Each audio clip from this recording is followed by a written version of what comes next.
Mercredi 8 mars 2023, La Roche-Valmont s'est confiée au sujet des magazines qui ont marqué sa carrière et de sa rivalité avec Claude François. L'interprète de Ta le look Coco a gardé un souvenir peu flatteur du chanteur. Jean-Quentin Gérard de son vrai nom, celui qui s'est fait connaître sous le nom de La Roche-Valmont a mené une carrière d'éditeur de magazines couronnée de succès à plusieurs reprises. J'ai créé des magazines sur les chanteurs.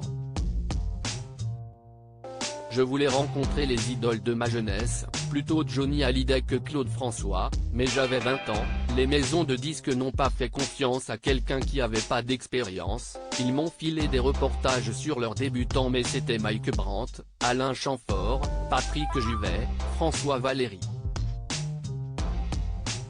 En quelques mois, ils sont devenus numéro 1 et mes magazines sont devenus numéro 1 des ventes, ce qui fait que j'ai monté un groupe de presse, s'est-il remémoré dans l'émission Chez Jordan, diffusée sur C8 mercredi 8 mars 2023.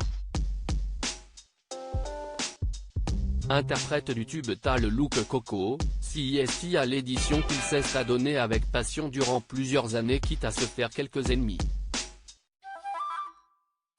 Claude François avait repéré, que sans grande compétence, j'avais réussi à monter des magazines et lui avait racheté Podium. Nous avons été concurrents et il l'a fait avec un tel talent que, après que j'ai mis au dépôt de bilan Je tendrai salut les copains, lui a vraiment été très fort. J'ai créé en 1973, Privé, et d'autres magazines.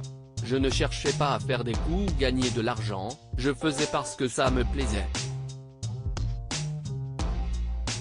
Claude François odieux mais voilà, selon l'éditeur, Claude François a du mal à encaisser son succès dans la presse. Déterminé, le chanteur est prêt à tout pour pouvoir briller plus que les autres dans ce domaine aussi. Il a toujours été féroce à tout point de vue, il avait la niaque, c'était un petit nerveux aussi bien au niveau des concurrents chanteurs que de sa vie privée. Personnellement, à part d'avoir créé mon magazine concurrent, il avait le droit, l'année suivante la sortie de Privé, il fait un autre magazine, Absolu, moi ça m'amusait. Il était connu dans le métier, Johnny a toujours dit qu'il essayait d'imiter la posture naturelle et spontanée de stars comme Johnny qui courtisait les filles qui avaient déjà été courtisées. Un des nombreux souvenirs que le magnat de la presse a gardé de ce chanteur à la mauvaise réputation, je ne suis pas le seul à dire qu'il était odieux. Un témoignage de plus qui ébrèche l'image abîmée du chanteur.